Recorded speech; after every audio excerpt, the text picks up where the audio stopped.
10장 일본의 쇄국과 중국의 청나라, 문을 닫고 선불교를 발전시킨 일본, 가톨릭 신자와 프로테스탄트 신자 사이의 30년 전쟁으로 유럽 전 지역의 마을들이 파괴되고 있던 동안에 아득히 먼 일본의 쇼군들이 그 광경을 눈여겨보고 있었단다. 대다수의 일본 사람들과 마찬가지로 쇼군들도 불교도였어. 그런데 30년 전쟁이 시작되기 얼마 전에 예수회라 불리는 가톨릭 교파의 선교사들이 일본에 들어왔단다. 일본 사람들은 덜어는 그들의 말에 귀를 기울였고 덜어는 의심하고 경계했어. 프란시스 사비에르라는 예수회 선교사는 그의 동료들에게 보낸 편지에서 일본이 어느 유명한 다이묘가 그의 백성들이 기독교라는 종교를 받아들이도록 허락하면 그의 지배력은 무너지고 말 것이며 일본 사람들은 더 이상 그들의 조상신들을 섬기지 않게 될 것이라는 이유에서 그를 만나주지도 않고 내쫓아 버렸다고 전했단다. 그러나 일본의 다른 다이묘들은 기독교를 받아들였어. 날이 갈수록 더 많은 선교사들이 일본에 도착하고 더 많은 일본 사람들이 기독교도가 되었단다. 그런데 일본의 권력을 장악하고 도쿠가와 막부를 일으킨 쇼군 이에야스는 이 외국 종교에 대해서 조금 마음이 불편했던가 봐. 그는 외국인들이 들어와서 그들의 신앙을 퍼뜨리는 것을 경계하지 않을 수 없었겠지. 이에야스에게는 윌리엄 아담스라는 이름의 서양인 측근자가 있었단다. 이에야스가 아담스에게 물었어. 자네는 예수의 선교사들을 어떻게 보는가? 이에야스는 물론 무엇이 무엇인지를 몰랐을 테지만 실은 그는 자기가 원하는 바로 대답을 들려줄 딱 적임자한테 그 질문을 한 셈이 되었단다. 왜냐고? 아담스는 충실한 프로테스탄트 신자였거든. 그는 상선의 선원으로서 일본에 온 네덜란드 사람이었단다. 이에야스가 그를 붙들어 앉혔어. 일본에 무역을 하러 온 유럽인들한테 속지 않고 제대로 거래를 하기 위해서 그의 도움이 필요했던 거야. 아담스는 가톨릭 신앙을 몹시 증오하는 사람이었어. 당연히 이에야스에게 가톨릭 선교사들을 조심하는 게 좋을 거라고 충고했겠지. 언젠가 스페인 배가 일본에 들어왔는데 그 선원들이 일본의 여러 항구들의 위치와 규모를 표시하는 지도를 그렸대. 그러자 아담스는 이에야스에게 그자들이 일본을 공격하려고 사전 작업을 하는 것이라고 고해바쳤단다. 그는 이렇게 말했어. 처음에는 상선들이 몰려옵니다. 그 다음에는 선교사들이 옵니다. 예수회라는 가톨릭 교파의 신도들 말이죠. 그 다음에는 반드시 군대가 오게 되어 있습니다. 그게 바로 지금까지 스페인 놈들이 남의 나라를 정복해온 방식이랍니다. 이에야스가 아담스의 말을 믿지 않을 수 있었을까? 그는 만약 스페인의 가톨릭 군대가 공격해오는 날에는 그동안 가톨릭 신자가 된 일본 사람들이 그들과 맞서 싸우려 하지 않을지도 모른다는 두려움이 불쑥 들었을 거라고. 그래서 그는 한편으로는 자신의 권력을 키워가고 다른 한편으로는 일본 사람들이 기독교라는 종교를 좋아하지 않게 만들려고 애썼단다. 권력을 잡기 위한 전투에서 첫 승리를 거둔 지 12년 후에 이에야스는 이제부터는 일본 사람은 어느 누구도 기독교도가 되어서는 안 된다고 선언했어. 그리고 2년 후에는 모든 외국인 선교사들을 나라 밖으로 추방한다는 법령을 선포했어. 이에야스가 죽고 그의 아들 히데타타가 도쿠가와 막부의 쇼군이 되었어. 그는 기독교를 금지하는 병념들을 훨씬 더 많이 선포했단다. 그때가 바로 유럽에서 30년 전쟁이 일어났을 무렵이었어. 유럽 전 지역에서 가톨릭 신자인 신성 로마 황제가 가톨릭 신앙의 이름으로 주위의 다른 나라들을 잇따라 정복하고 있었던 말이야. 히데타다는 자기의 나라에서는 절대로 그런 사태가 일어나게 해서는 안 된다고 작정했어. 그래서 그는 일본의 기독교도들을 잡아다가 처형하라는 명령을 내렸단다. 그리고 일본을 떠나지 않겠다고 우기는 가톨릭 신부들을 모조리 감옥에 쳐넣었어. 어느 때부터는 히데타다의 아들 도쿠가와 이에미스가 아버지하고 같이 나란히를 돌보기 시작했어. 그러자 예전보다 훨씬 더 혹독하게 기독교를 금지하는 법률들이 선포되었어. 이에미스는 일본 사람들이 외국으로 나가는 것조차도 원하지 않았단다. 외국으로 나간 사람들이 기독교를 배워가지고 일본으로 돌아올 것이고 그러면 유럽에서부터 극심한 혼란이 빚어질 것이라고 염려했던 것이야. 그래서 그는 일본 사람들은 어느 누구도 바다 바로 건너에 있는 한국 이외의 다른 나라에는 갈 수 없다는 포교령을 내렸어. 그는 또 외국 상인들이 주로 배를 대는 남부의 항구 도시 나가사키의 기독교도들을 수없이 처형했단다.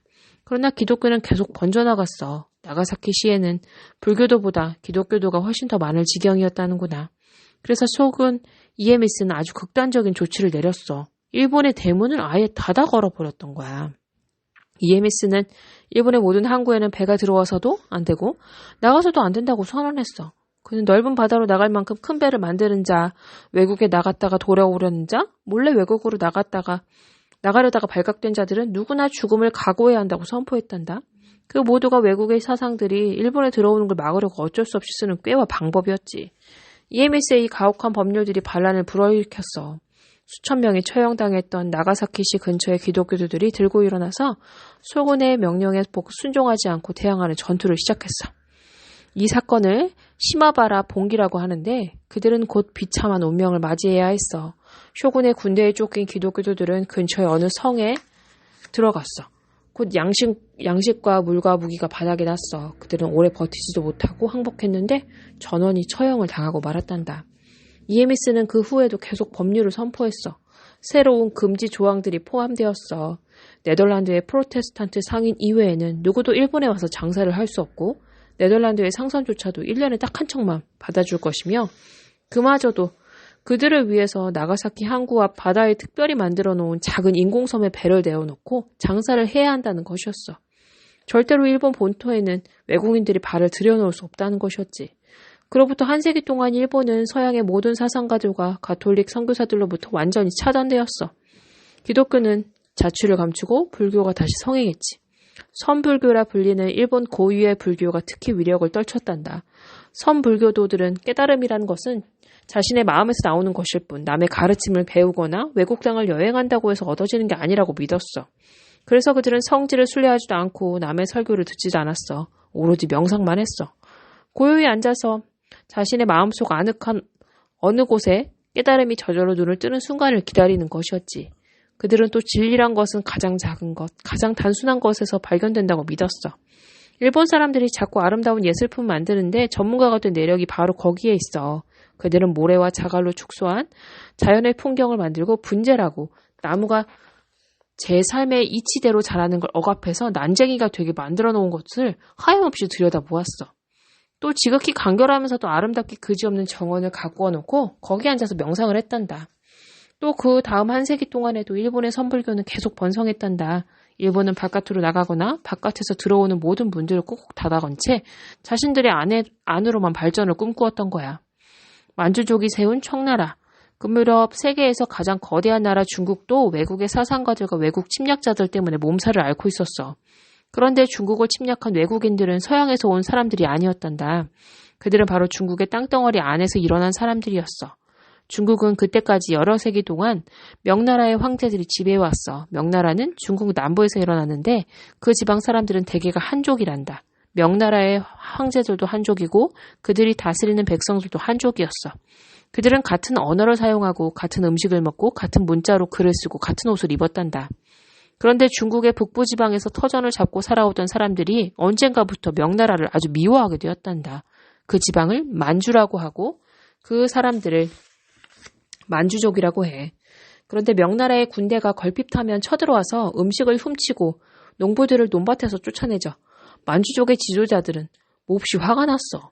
그 지도자는 성은 아이신죄러이고 이름은 누르하치였어. 누르하치는 너무도 화가 나서 명나라와 기어이 한바탕 싸움을 치르고야 말겠다는 맹세를 했단다. 그에게는 명나라에 대한 원한을 살 만한 이유가 그 밖에도 여러 가지가 있었어. 그래서 그는 명나라에 대한 7가지 원한을 부르짖고 오랫동안 착실하게 훈련시켜 놓은 강력한 군대를 이끌고 마침내 명나라의 국경을 넘어 쳐들어갔어. 명나라는 만주족의 공격을 그런대로 잘 받아쳤어. 그런데 또 다른 위협이 안에서 일어났어. 벌써 오래전부터 명나라는 갈수록 가난해지고 백성들은 굶기를 밥 먹듯이 해오고 있었어. 황제들이 일본의 히데요시와 싸우느라 돈을 있는 대로 긁어다가 썼기 때문이었어.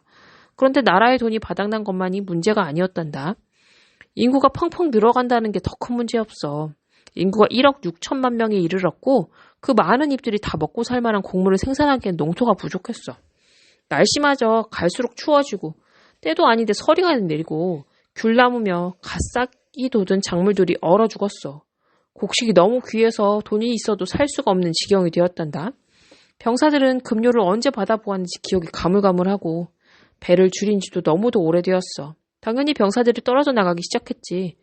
뿔뿔이 흩어진 병사들이 굶주린 농민들과 무리를 지어서 중국 전 지역을 떠돌아다니며 도적질을 하고 마을들을 짓밟았단다.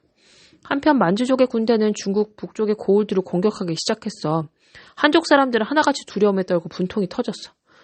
온 천지가 난리판이고 내 집에 앉아서도 편하지 못한데 황제라는 자는 우리를 위해서 아무것도 하지 않고 구경만 하는구나. 명나라의 관리들 중에 이자성이라는 사람이 있었어. 관리라고 해봤자 고작 역졸이라고. 시골의 역참, 나라에서 쓰는 말을 갈아타는 곳에서 잔심부름이나 하던 사람이었어. 그가 그때 이를 때려치우고 도적이 되었다가 명나라를 무너뜨리고 새 나라를 세우겠다면서 들고 일어났단다. 그는 굶주리고 불만에 찬 떠돌이 농민들을 모아서 대군을 만들고 베이징으로 쳐들어갈 계획을 세웠어. 베이징이 명나라의 수도였거든. 그리고 싸울 때마다 이기며 드디어 베이징에 당도했는데 수도의 성벽을 지키는 병사들이 한 명도 보이지 않는 거야. 그래서 그는 단단히 경계를 하면서 다가가서 성문을 밀어보았는데 문이 힘없이 열렸어. 반란군을 맞아 싸울 명나라 군대는 어디에도 보이지 않았어. 어찌된 것일까? 알고 보니까 굶주리다 못해서 골마 빠진 병사들 사이에 역병이 돌아서 거의 절반은 죽고 목숨이 붙은 자들은 모두 멀리 달아나 버렸던 것이었단다. 이자성은 그 길로 궁궐로 막 뛰어들어갔어. 그가 오는 걸 보자 명나라의 황제는 산에 들어가 목을 매달아 자결했단다. 그가 명나라의 마지막 황제가 된 것이었지. 그러나 이자성은 중국의 새 황제가 되어보지 못했단다. 아직 살아있는 명나라의 자손들이 이미 망해버린 왕조를 되찾겠다고 중국의 남쪽 지방에서 나라를 세우고 군대를 일으켰어. 그 군대의 장수들 중에 오삼계라는 자가 있었어. 그가 아직도 중국의 북쪽 일대를 휘젓고 다니는 만주족에게 편지를 보냈단다. 그는 이렇게 썼대. 우리는 한때 서로 적이었소이다. 그러나 지금은 서로 힘을 합쳐서 저 역적의 군대를 쳐서 없애는 게 어떻겠소? 그게 실수였어. 그의 죄는 만주족의 군대가 싸우지도 않고 수도로 들어오도록 초대한 것이나 마찬가지였던 것이야. 만주족은 이게 웬 떡이냐? 몹시 반가워했어. 그리고 폭풍 같은 기세로 남쪽으로 쳐내려가자 그동안 베이징에 앉아서 황제 행세를 하고 있던 이자성은 제대로 싸워보지도 않고 멀리 달아나 버렸단다. 앞에서 말한 그 오삼계라는 장군이 같은 민족인 한족을 배반하고 투항한 덕분에 만주족 군대는 너무도 신기하게 베이징에 들어왔어. 그 과정을 자세하게 설명하려면 이야기는 좀 복잡해지니까 생략하기로 해. 그러나 만주족은 명나라가 다시 일어서는 걸 돕겠다고 했던 약속을 싹 무시해버리고 새로운 왕조를 세웠어. 만주족의 왕조가 들어선 것이지. 거의가 한족인 중국의 백성들은 이제 만주족이 지배를 받게 되었어. 그런데 만주족 사람들은 자기들이 한족보다 훨씬 우월하다고 생각했대. 그들은 스스로를 청이라고 불렀어. 맑다는 뜻이야. 그들은 한족 사람들과 이웃해서 살려고 하지 않았어. 아이들도 한족 아이들과 어울려 놀지 않았고 한족 처녀와 결혼하는 총각들이 덜어 있었지만 부모들이 허락하지 않았단다. 자기들이 한족을 지배한다는 증거로서 만주족이 한족에게 요구한 것이 있었어. 머리를 만주족 스타일로 바꾸라는 것이었어. 그런데 말이야, 한족 사람들은 신체 발부 수지부모, 살과 뼈와 털과 피부는 부모로부터 받은 것이다 라고 읊으며 머리털을 조상들이 물려준 귀한 선물이라고 믿는 사람들이었단다. 그럼 만주족의 헤어스타일은? 만주족 남자들은 누구나 앞머리를 싹 밀어버리고 나머지는 한 가닥으로 따서 뒤로 늘어뜨렸어. 이것을 변발이라고 하는데 너도 중국 영화 같은 데서 본 적 있을 거야 아마. 한족 사람들은 앞머리를 싹 밀어버린다는 것은 미개하고 야만스러운 조상을 욕되게 하는 짓이라고 생각했어. 그래서 만주족이 자기들처럼 변발을 하라고 요구하자 기어이 들고 일어났단다. 그들은 이렇게 외쳤어. 목이 잘릴지언정 머리는 못 깎는다. 이 오랑캐 놈들아. 그러나 만주족 사람들은 사정을 봐주지 않았어. 그들은 반란을 무자비하게 진압하고 주모자들을 처형하고 억지로 머리를 깎게 했어. 만주족의 황제들은 한족을 노예처럼 취급했단다. 그들은 만주족의 초민까지도 높은 자리에 앉히고 명나라에서 높은 관리를 지냈던 한족 사람들이 그들의 시종을 들게 했어. 그러나 네 번째 황제 강희제가 그 모든 것을 다 바꾸었단다. 강희제는 고작 7살 때 황제의 자리를 물려받았어. 그래서 이전 황제의 대신이었던 사람들이 섭정으로서 나라를 다스렸어. 이전 황제들이 그랬던 것처럼 섭정 대신들도 한족을 노예나 하인으로 취급했어. 그런데 강희제는 아직 어린 나이인데도 만주족은 우선 숫자에서부터 한족한테 크게 뒤진다는 데 생각이 닿았대. 훨씬 더 숫자가 많은 그들을 멸시하고 업신여기면서는 거대한 제국을 제대로 통치할 수 없다는 걸 깨달았던 거야. 강희제는 같은 만주족에 대한 믿음과 의리에는 변함이 없었지만 그는 언젠가부터 중국을 사랑하고 있었단다. 불과 13살의 나이에 강희제는 권력을 장악했어. 그는 섭정 대신들을 모두 집으로 돌려보내고 한족 사람들의 지지를 얻어 내기 위한 노력을 기울이기 시작했어. 그는 만주족이건 한족이건 중국의 백성이면 누구나 조정의 관리가 될 수 있고 능력에 따라 높은 지위에 오를 수 있다고 선언했어. 그는 한족 사람들에게 이렇게 말했어. 우리는 당신들을 정복한 게 아니었소. 우리는 당신들을 해방시킨 것이었소. 지금은 당신들의 곡식을 도적질할 명나라 병사들도 없고 당신들에게 가혹한 세금을 물릴 명나라 황제도 없지 않소. 강희제는 세금을 크게 낮추었어. 한족 사람들은 그제야 자기들이 노예가 된 게 아니라 수탈로부터 해방되었다는 것을 실감하게 되었단다. 한족 농민들은 세금을 이렇게 적게 내는 세상은 생전 처음 만나 보았다고들 입을 몸을 좋아했다는구나. 강희제의 전략이 딱 들어맞았던 것이야. 백성들의 살림이 날로 좋아지고 만주족 지배자들에 대한 증오심이 줄어들기 시작했어. 강희제가 황제의 자리에 있던 동안에 중국은 더욱 강하고 큰 나라가 되었단다. 그의 군대가 주변의 여러 나라를 정복해서 만주 제국의 영토를 넓혔던 거야. 강희제는 직접 다스린 50년 동안 자기 민족 백성보다 다른 민족 백성, 한족이 훨씬 더 많은 나라의 황제로 군림하였어. 그리고 자신의 나라를 세계의 가장 부강하고 가장 방대한 나라들 중에 하나로 역사에 기록되게 했단다. 그리고 그 자신도 세계 역사상 가장 영명한 황제들 중에 한 사람으로서 기억되고 있어.